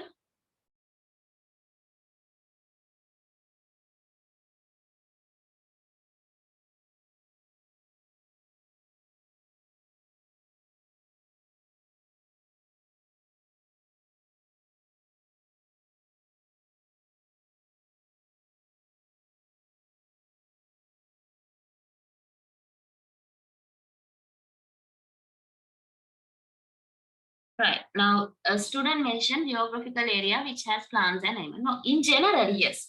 Ecosystem. Now, normally, අපි කියන්නේ අර ජෛව පද්ධතියක් කියලා ඒකෙදි අපි කියන්නේ now in the ecosystem, we have the every actor in the environment. We have the animals, we have the humans, and also we have these plants, we have flowers, trees, everything we identified as an ecosystem.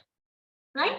Now, what do we mean by the digital economy ecosystem? Let's see what is that. Digital economy ecosystem can be defined as the interplay between digital services, information and communication technologies, consumers, providers of digital services, digital markets, and society at large, right? So all these actors, right? The collection of all these actors, we identify as a digital economy ecosystem, right? So the collection of all the actors in a digital economy, we identify it as a digital economy ecosystem. Figure 1.6 illustrates digital economy ecosystem, including the technologies on which it depends. The global ICT infrastructure is the carrier of digital services. That means for these digital ecosystems to be effectively operate, right? The global infrastructure, it is the foundation. User access digital services using ICT infrastructure, right? So as I told you earlier, as we discussed under the economy, those evolutions under the digital economy. So here also it says this ICT infrastructure, in order to get access to the services, if you want to use the Facebook, if you want to watch a movie, or if you want to watch a video via YouTube, you need to have that ICT infrastructure is a must. Now, if we go to this figure 1.6, here you can see the digital economy ecosystem, right? Now, as I told you earlier, as in an ecosystem have the everything, every actor in the society, in the environment, in a digital economy ecosystem also, we can identify everyone who are part of the digital economy, right? Now, there we can see the ICT infrastructure is there, which provides the foundation for the digital economy, right? And also there are digital services are there, right? Which provides by the service providers, right? So digital services may include those different, let's say, mobile phone applications, right? Maybe the mobile banking services, social networking services, right? Online, like video streaming services. Likewise, these services can be there, right? And also we have the digital markets. So the digital goods and services are provided within the digital markets, right? And also we have this consumers. Consumers, sometimes they may take part in the digital market, and also they may take part in the digital goods and services. And also so we can identify that connection, right?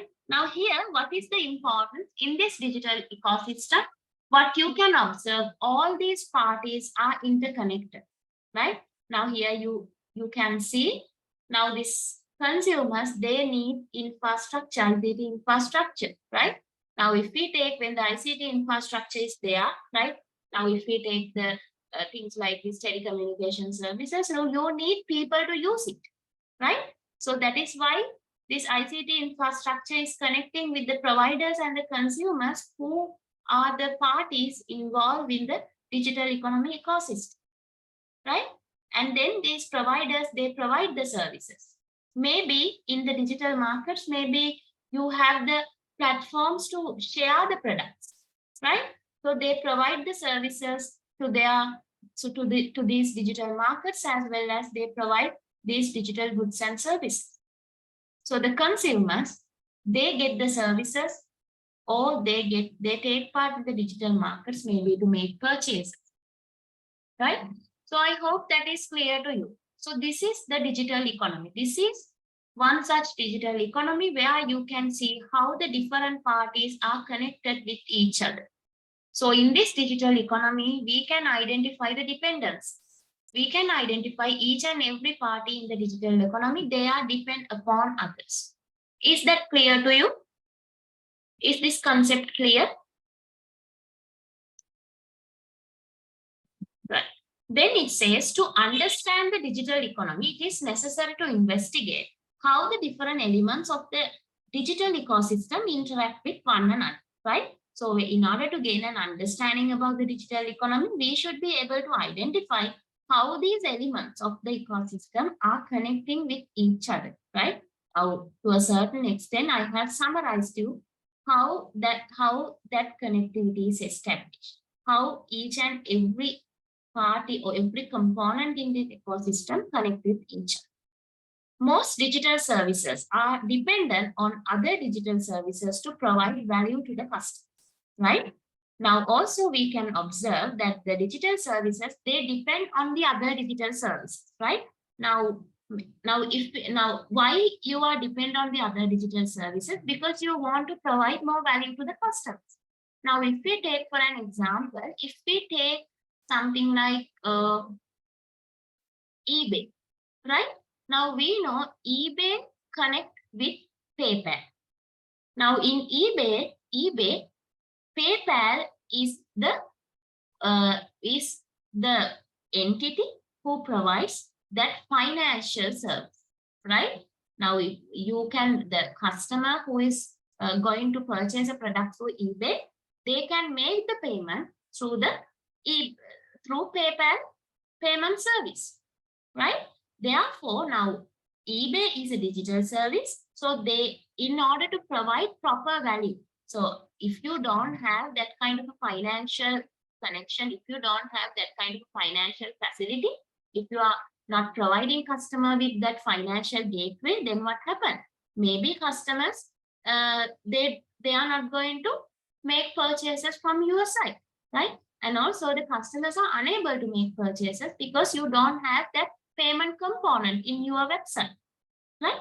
So then that is why in order to provide a good value, the organizations, they depend on other digital services, right? And also if we take other online platforms, right? If we take other e-commerce platforms, we know now in Sri Lanka also, when we are going to make online payment, always we are connected to a payment gateway, right? Payment gateway of a bank, right? So the e-commerce service providers, what they do, they connect with this online banking facilities. They connect with the online payment gateways of the banking services in order to provide better service to their customers.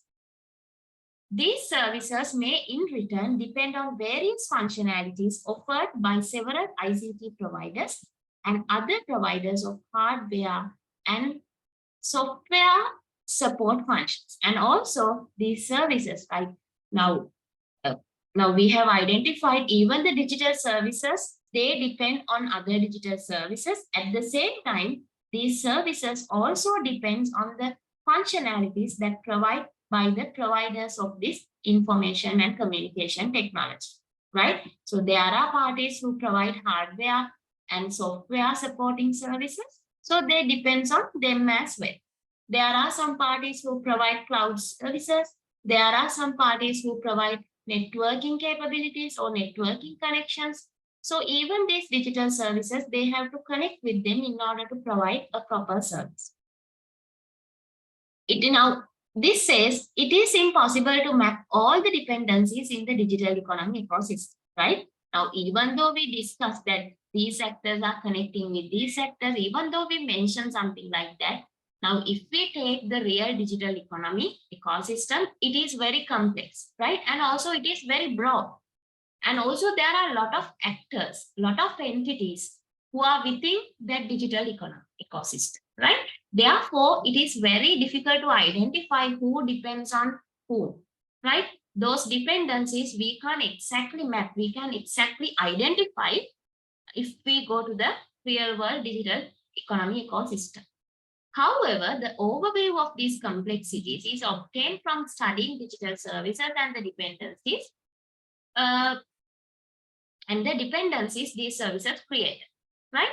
Now here, if you refer to the figure 1.7, there you can identify the overview of, right, how these the dependencies of these digital services that you can identify referring to this figure 1.7, right? Now here, if we take this figure 1.7, you can identify the dependencies in the digital economy ecosystem, right? Now how each and everyone depends on each other. Now here you can see if we take service A, right? Service A. Now the service A depends on, now if the arrow, if this dot, the one who is having this dot, now it is the party who depends on the other, right? The party who is having that arrow, they provide the service to the other party. දැන් මේකේ තියෙන විදිහට මෙතන මේ dot mark එක dot sign එක තියෙන කෙනා තමයි අනිත් අයගෙන් depend වෙන කෙනා. ඒ වගේම මේ arrow head එක තියෙන කෙනා තමයි අනිත් අයට service එක දෙන කෙනා. Right? Now here if we take, so this is one such dependency on a digital economy, right? But this is not the only dependency. Now here you can see we have the service A. If we take the service A depends on service B, service C, and also the cloud storage services and also wireless access service, right? It depends on all these services. And then if we take service E, what you can say about the dependency of the service E? Then may service E saha service A කියන දෙක ගත්තොත්, what is your idea on the dependency of the service A and service E? The dependency that exists between service A and E. Tell me. Now just look at what these icons or the symbols indicate and tell me what you can say about the dependency between service E and service A. Quickly tell me.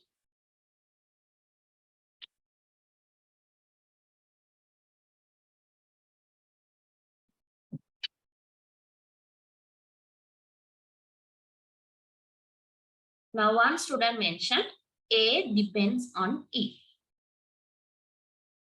Any different answer? Do you have any different answers? Service E is depending on A, right? So that is the correct answer, right? So as I told you, this dot sign, right? So the service or the actor who is having that sign, he is the one who depends, right? And the arrowhead is towards the side, towards the actor who is providing the service. Now here, if we take the dependency between service A and service E, there what we can identify, service E depends on service A, right? Then what about the relationship between service D and service C? What about that? Tell me the relationship between service A and service D. What kind of relationship you can identify there?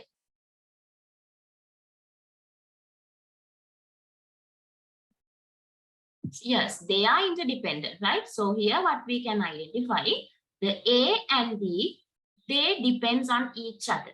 Service A need the service of service D and service D need the service of service A, right? So these are some of the interdependencies or dependencies that we can identify which exist between the different entities or the actors in a digital economic ecosystem. I hope that part is clear. Right. Now, yes, so we have, now if I start this part, then it may drag, it may take too much time. So for today, I will be finishing the lecture. So I'm going to finish the lecture from this part, the digital economy ecosystem part from this slide. I'm going to finish the lecture. So tell me before I'm winding up the lecture up to this point, is everything clear to you or is there anything that is not clear that you want to clarify? Quickly tell me.